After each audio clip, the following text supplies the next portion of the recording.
Imaginez un endroit où la foi et la science se rencontrent, où l'inexplicable devient réalité sous nos yeux. Aujourd'hui, nous allons explorer comment un miracle moderne, enveloppé de foi et de science, défie même les plus sceptiques, venant directement du tombeau de Carlo Acuti. Un phénomène si extraordinaire qu'il laisse experts et croyants dans un état d'étonnement total. Et non, il ne s'agit pas d'une histoire ancienne ou d'une légende lointaine, mais d'un miracle qui a eu lieu au milieu du XXe siècle et qui pourrait changer à jamais la manière dont nous percevons la spiritualité et la vie après la mort. Préparez-vous à une révélation qui défiera tout ce que vous pensez savoir sur le pouvoir de la foi. Le dernier miracle de Carlo Acuti, ce jeune bienheureux qui, même après sa mort, continue de nous surprendre par des manifestations divines, bouleverse le monde. Et vous ne voudrez manquer aucun détail de cette histoire qui touche profondément les gens et les fait croire encore plus au pouvoir de la foi. Mais saviez-vous que l'histoire de ce miracle, qui a transformé des vies, commence avec une jeune femme du Costa Rica? Restez avec nous jusqu'à la fin, car ce que nous allons partager est quelque chose qui est tout simplement arrivé, et qui fait réévaluer ce que beaucoup croient être possible. Préparez-vous à voir de vos propres yeux ce que beaucoup appellent l'impossible. Ne manquez pas cette histoire. Carlo Acuti n'est pas seulement un souvenir parmi les dévots, il est devenu un phare pour les jeunes chrétiens et les chercheurs de foi à travers le monde. Le phénomène qui entoure ce jeune bienheureux dépasse la compréhension de nombreux croyants, car il ne s'agit pas seulement d'admiration pour sa dévotion spirituelle, mais aussi de la force miraculeuse que son témoignage dégage même après son départ. Dans un temps où la foi est constamment mise à l'épreuve par le rythme effréné de la modernité, l'histoire de Carlo surgit comme une flamme qui ravive la valeur du dévouement et de la prière sincère, prouvant que l'Évangile peut, en effet, coexister avec les défis contemporains. Lorsque l'on parle de miracles, l'esprit se remplit de récits bibliques et d'histoires épiques qui semblent lointaines de notre réalité. Cependant, avec Carlo, l'inattendu devient tangible, quelque chose que l'on peut ressentir en lisant ou en entendant les témoignages de foi transformantes qu'il a inspirés. Sa connexion avec Jésus-Christ, renforcée par l'adoration et le culte constant, est visible dans la manière dont sa vie se reflète dans les actes et les grâces de ceux qui demandent son intercession. Les murs des églises et les études bibliques ne sont plus seulement des lieux de parole et de sermons, mais des scènes où l'esprit de Carlo se manifeste, apportant de l'espoir. Ce qui rend cela encore plus captivant, c'est la simplicité de son parcours. Un jeune homme qui, comme tant d'autres, aimait la technologie, mais l'utilisait pour propager la spiritualité et l'adoration de l'Évangile. Ce contraste entre le monde moderne et la dévotion biblique crée un pont puissant entre les témoignages anciens et les cœurs d'aujourd'hui. C'est cette intersection qui nous conduit au point suivant. Une histoire réelle qui a changé le destin d'une jeune femme et a révélé la continuité du miracle de Carlo. Au cœur du désespoir et de l'incertitude, la mère d'une jeune fille du Costa Rica a vu sa foi mise à l'épreuve comme jamais auparavant. Un terrible accident à Florence avait laissé sa fille entre la vie et la mort, et ses prières ferventes se sont tournées vers Carlo Acuti, dont l'histoire résonnait déjà d'espoir. Chaque jour, tandis que la mère se consacrait à la dévotion et aux supplications, la récupération improbable de sa fille a commencé à se produire de manière que même les médecins ont qualifiée d'extraordinaire. Pour beaucoup, cet épisode a été un témoignage que l'intercession de Carlo transcendait les frontières et les explications rationnelles. Le lien entre la foi inébranlable de la mère et l'amélioration de sa fille a créé une narration qui a résonné parmi les chrétiens du monde entier. Des personnes qui considéraient auparavant la religion comme quelque chose de distant ou de purement symbolique ont commencé à voir la spiritualité de Carlo comme quelque chose qui fait partie du quotidien, qui agit directement dans la vie de ceux qui croient. Le culte communautaire s'est vite rempli de nouvelles prières, et la présence de jeunes chrétiens recherchant davantage d'études bibliques et de moments de louange a grandi, portés par le témoignage vivant que les miracles sont encore possibles. Voir la jeune fille retrouver sa santé et sa force a été un puissant rappel que la foi est un outil qui, lorsqu'il est utilisé avec une dévotion véritable, peut changer des réalités. Mais plus encore, cette histoire a servi à raviver l'espoir dans un monde où la croyance semble, souvent, fragile face aux difficultés. Et alors que les récits de miracles et de grâce attribués à Carlo continuent d'émerger, un événement spécial qui a défié le temps attend encore son tour d'être dévoilé, le mystère du pétale de rose. Imaginez la surprise de découvrir un simple pétale de rose qui, cueilli du tombeau de Carlo Acuti, a résisté aux années passées. La scène, qui aurait facilement pu être ignorée comme un détail insignifiant, est devenue un phénomène parmi les dévots. Comme un petit symbole de sa présence, le pétale est resté intact, sans se faner ni se dessécher. Il a conservé une apparence qui défiait la nature elle-même. Cet événement a mis en lumière le pouvoir de la foi et la croyance que Carlo continue d'agir, même en silence, pour nourrir la spiritualité de ceux qui le suivent. Beaucoup de ceux qui ont visité l'église pour voir le pétale de près sont repartis avec un nouvel élan dans leur prière et leur recherche du divin. L'image de ce petit fragment de fleurs, toujours vibrant, a généré une nouvelle vague de témoignages et d'histoires de conversion, où de jeunes chrétiens partageaient leurs expériences et révélaient comment la visite du tombeau et la vision du miracle avaient changé leur vie. Les études bibliques et les moments de louange ont pris de nouvelles nuances, imprégnées de cette sensation que l'intercession de Carlo était plus présente que jamais. La conservation miraculeuse du pétale est devenue un rappel que les miracles, aussi subtils soient-ils, n'ont pas besoin de faste pour marquer un impact. Ils se manifestent dans les détails, dans ces petites choses que les yeux attentifs de la foi reconnaissent et accueillent comme des preuves d'une réalité plus grande. C'est ainsi que la mémoire de Carlo se renforce, non seulement en tant que jeune homme dévoué, mais aussi en tant que canal continu de grâce et de foi. Et c'est précisément cette force d'intercession et ces histoires de miracles qu'il continue d'accomplir qui seront explorées ici, révélant pourquoi tant de personnes le voient comme un symbole de renouveau spirituel. Depuis sa béatification, Carlo Acuti a été invoqué dans les moments de désespoir et de foi par des personnes du monde entier. Les témoignages de miracles attribués à lui vont des guérisons inattendues à des changements profonds dans des vies au bord du désespoir. Un cas célèbre concerne un jeune homme, souffrant d'une maladie incurable, qui a été guéri après avoir demandé l'intercession de Carlo. Cette confiance renouvelée en les miracles contemporains a poussé des communautés entières à réfléchir sur le pouvoir de la prière et de la spiritualité active. Le nom de Carlo est devenu synonyme d'espoir, particulièrement parmi les jeunes chrétiens en quête de témoignages tangibles de la foi. Dans un monde où la religion se heurte souvent au scepticisme, l'intercession de Carlo est devenue un point de connexion pour ceux qui ont besoin de preuves vivantes que le christianisme continue de posséder une force transformatrice. Les églises ont rapporté une augmentation de la participation aux cultes et aux adorations, et les sermons ont commencé à inclure des références aux grâces obtenues par ce jeune bienheureux, réveillant une nouvelle soif pour les études bibliques et les moments de louange. Chaque nouveau témoignage est une pièce qui s'ajoute aux mosaïques de foi autour de Carlo, renforçant l'idée que sa mission spirituelle continue même après son départ. Il est perçu comme un exemple que la dévotion, lorsqu'elle est sincère, dépasse le temps et l'espace, touchant les cœurs de ceux qui osent croire. Et tandis que ces histoires s'accumulent, les détails sur la vie de Carlo et sur la manière dont il a réussi, en si peu d'années, à laisser un héritage qui continue d'inspirer, se multiplient. Carlo Acuti, dès son plus jeune âge, a montré une dévotion singulière qui allait au-delà des attentes habituelles de l'adolescence. Avec une foi profondément enracinée et un charisme contagieux, il a embrassé le christianisme d'une manière qui étonnait même les plus dévoués. Son amour pour les études bibliques était tel qu'il transformait ce que beaucoup considéraient comme une pratique formelle en une aventure pleine de découvertes.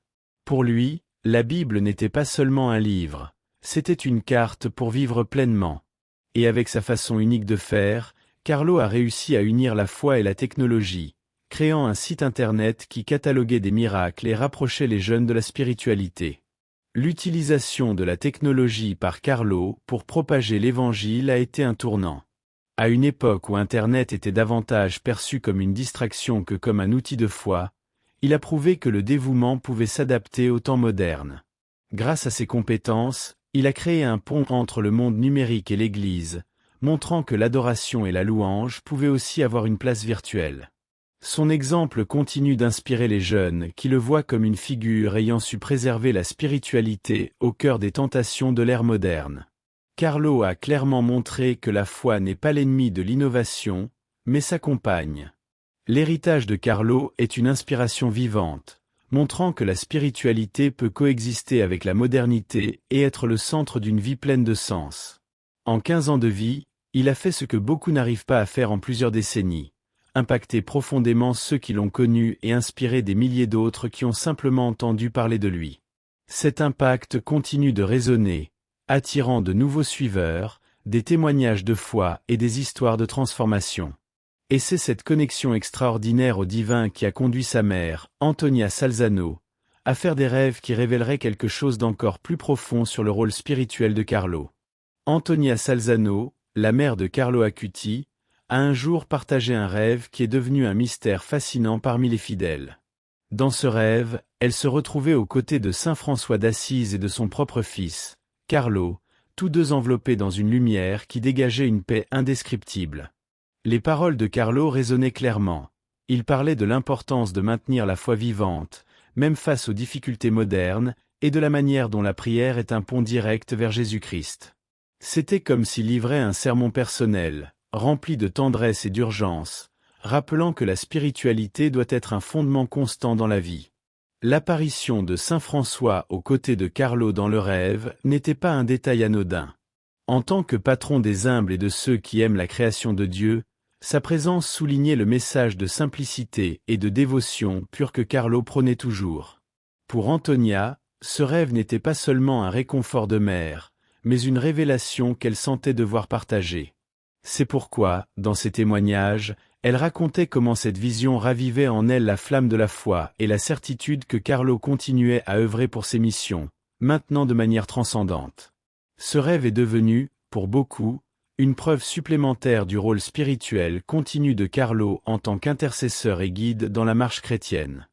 L'histoire d'Antonia a renforcé la confiance des croyants à demander l'aide de Carlo dans leurs prières, et bien souvent, les réponses sont venues sous forme de paix, de solutions inattendues et de renouveau spirituel.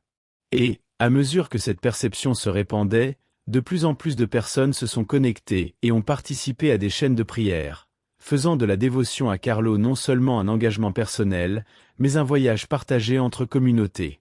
Cette union se manifestait par des moments de prière communautaire et des célébrations, renforçant encore les liens de la spiritualité. À une époque où la solitude et le manque de connexion spirituelle semblent dominer, l'histoire de Carlo Acuti apparaît comme une invitation irrésistible à l'unité dans la prière. Participer à un moment de foi partagé, que ce soit dans une église ou lors d'une simple rencontre en ligne, apporte un sentiment d'appartenance et renforce les liens entre les croyants. C'est à travers ces réseaux de soutien que de nombreux témoignages de foi commencent à éclore, transformant de petits instants en grandes bénédictions. Après tout, une prière communautaire a un pouvoir particulier. Elle multiplie la foi et unit chacun dans un but commun. Carlo, par son exemple, nous a rappelé que la spiritualité ne doit pas être un acte solitaire. Il encourageait ses amis et connaissances à se rassembler pour des moments de prière, où la foi devenait presque palpable. Et aujourd'hui, plus que jamais, les gens trouvent refuge dans ces rencontres communautaires, que ce soit lors d'études bibliques, de culte ou de louanges. Ceux qui désirent vivre cet renouvellement spirituel n'ont qu'à se laisser porter, que ce soit en demandant l'intercession de Carlo ou en partageant leur propre témoignage de foi avec d'autres. Ce type d'engagement est ce qui fortifie l'Église et ravive l'esprit de ceux qui en font partie. Avez-vous déjà pensé à réunir des amis pour une prière, en personne ou par vidéoconférence? Ces moments créent des liens qui vont au-delà de la rencontre occasionnelle. Ce sont des morceaux de foi partagés qui nourrissent l'âme longtemps après. Carlo, dans sa vie si brève, a montré que l'union dans la prière ne rapproche pas seulement les gens, mais élève la spiritualité à un nouveau niveau. Et, au fur et à mesure que cette pratique se développe, des histoires apparaissent qui laissent entrevoir un avenir où la foi est plus forte que jamais. Cette préparation devient d'autant plus nécessaire lorsqu'on considère les prophéties et révélations qui pourraient affecter le destin de beaucoup. Des rumeurs circulent parmi les cercles dévotionnels, selon lesquelles une prophétie liée au pape François pourrait se concrétiser en 2024, éveillant la curiosité et l'inquiétude chez de nombreux croyants. C'est ce genre de révélation qui pousse les fidèles à prêter attention aux signes que la spiritualité offre, se demandant ce qui va se passer et comment se préparer. Carlo Acuti, dans sa simplicité et sa foi inébranlable, a toujours insisté sur l'importance d'être constamment en prière et en vigilance, prêt à accueillir ce que Dieu place sur notre chemin. Le rôle de la foi, plus que jamais, devient une ancre face à l'inconnu. Les récits de rêves, de visions et d'intuitions partagés par les membres de l'Église suscitent des discussions passionnées, mettant en lumière la figure de Carlo comme un guide pour traverser ces moments avec sérénité et conviction. Cette prophétie serait-elle un appel à la renaissance spirituelle ou un avertissement de temps plus difficiles? La Bible, avec sa riche collection de passages prophétiques, a toujours servi de carte pour les temps incertains, et c'est en elle que beaucoup trouvent des réponses et du réconfort. Ainsi, l'étude dévotionnelle devient d'autant plus essentielle, incitant les jeunes chrétiens et les croyants en général à approfondir leurs enseignements et à renforcer leur foi avec une nouvelle intensité. Cette attente pour 2024 ne doit pas être une source de peur, mais bien de préparation et d'espoir. Le témoignage de Carlo Acuti nous enseigne que, même en des temps de doute et de changement potentiel, la prière et l'unité de la communauté chrétienne peuvent transformer n'importe quelle incertitude en force collective. Pourquoi ne pas profiter de ce moment pour réfléchir à la manière dont votre propre chemin de foi peut se renforcer face aux défis? Ainsi, lorsque les promesses et prophéties se déploieront, les croyants seront prêts à recevoir les changements, sachant que la spiritualité, la Bible et la prière sont leurs plus grands alliés. La foi a le pouvoir de guider nos choix les plus difficiles, y compris dans les décisions professionnelles, où l'on est souvent tenté de suivre le chemin de l'ambition ou du profit à tout prix. Cependant, lorsque la spiritualité est placée en priorité, les décisions deviennent plus alignées avec les valeurs chrétiennes, favorisant une vie plus équilibrée et porteuse de sens. La Bible nous enseigne que la véritable prospérité ne se trouve pas dans les biens matériels, mais dans l'harmonie avec la volonté divine. Jésus-Christ, par exemple, a pris des décisions qui le guidaient vers le bien des autres, même si cela signifiait renoncer à des bénéfices personnels. Imaginez un jeune chrétien au début de sa carrière, confronté à des offres tentantes qui ne correspondent pas à ses valeurs. La prière quotidienne et la recherche de l'orientation de Dieu peuvent éclairer le chemin juste. Les décisions de carrière ne concernent pas seulement ce qui rapporte le plus d'argent, mais aussi l'impact qu'elles auront sur son bien-être et celui des autres. Le christianisme, avec son message d'amour et de service au prochain, peut servir de guide pour choisir une voie qui respecte à la fois les principes spirituels et les besoins du monde moderne. Ainsi, lorsqu'on prend des décisions, il est important de se poser la question: comment ce choix reflète-t-il ma foi et ma relation avec Dieu? Intégrer la foi dans sa carrière apporte un nouveau regard sur le travail quotidien. La recherche de la réussite professionnelle se transforme lorsqu'elle est fondée sur la prière, l'étude biblique et le désir de servir. Ceux qui alignent leurs décisions avec leur spiritualité découvrent que, souvent, ils n'ont pas besoin de sacrifier le succès professionnel pour rester fidèles à leurs valeurs.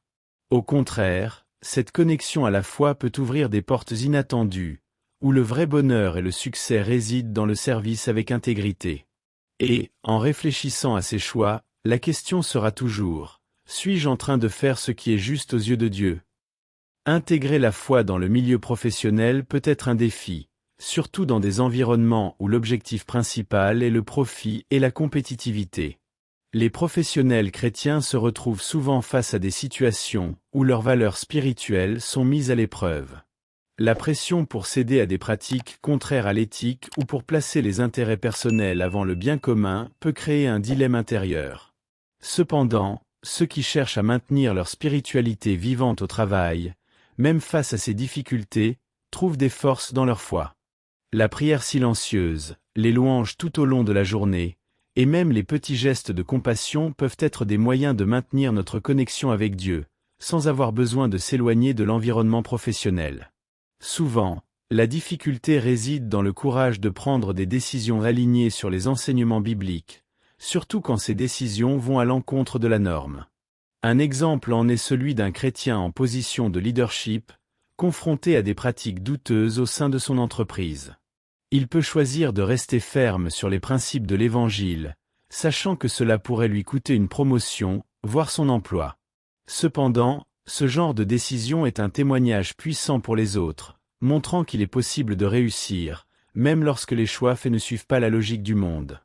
La spiritualité devient alors une force transformante, capable de changer la culture d'une entreprise, même si cela se fait progressivement. Mais alors, comment surmonter ces défis sans compromettre la foi? La clé réside dans la culture d'une vie dévotionnelle constante, qui renforce le courage et le discernement. L'étude biblique, la prière et la louange sont des pratiques essentielles pour aider un chrétien à rester fidèle à ses valeurs, même lorsque les pressions extérieures semblent insoutenables. Et en agissant avec intégrité, la personne témoigne de sa foi de manière concrète, prouvant que la spiritualité et le travail ne sont pas mutuellement exclusifs, mais peuvent se compléter de manière puissante. Cette approche de la foi appliquée au quotidien professionnel inspire les autres à se poser la question: comment puis-je vivre ma foi sans compromettre mes principes, même au travail? Dans le monde de l'entreprise, de nombreux leaders, entrepreneurs et collaborateurs se distinguent en intégrant leur foi dans leurs décisions quotidiennes. Un exemple classique est celui de Danilo, un entrepreneur chrétien qui a fondé son entreprise sur les principes bibliques d'honnêteté, de respect et de travail d'équipe. Danilo a décidé que, dans son organisation, il n'y aurait pas de place pour des pratiques antiéthiques, telles que les pots de vin ou les manipulations.